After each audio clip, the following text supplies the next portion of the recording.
Hi friends, welcome to my channel Annu's kitchen. ఈరోజు వచ్చేసి Thursday morning బ్రేక్ఫాస్ట్కి వచ్చేసి ఊరు నుంచి వెళ్ళేసి వచ్చాం కదా, ఏ పని కాలేదని చెప్పి రైస్ వండేసాను. వేడి వేడి అన్నంలోకి నెయ్యి వేసుకొని ఇదేమంటారు మునగాకుతో పొడి చేశాను కదా, అది వేసుకొని తిన్నాము. 2 సార్లు తిన్నామో ఏమో కానీ ఇంత డబ్బా ఖాళీ అయిపోయింది. పాలు కాంచి పెట్టాను. ఈ ఇండక్షన్ ఎందుకో పని చేయట్లేదు. మళ్ళీ ఆఫ్టర్నూన్ లంచ్కి వచ్చేసి చపాతీ చేస్తున్నాను.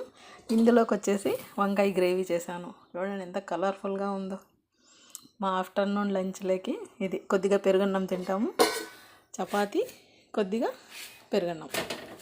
అన్నం అయితే రెడీగా ఉంది. మా పిల్లలకి కావాలి, మాకి కావాలి. వీడియో నచ్చినట్లయితే లైక్ చేయండి. Please support me my channel.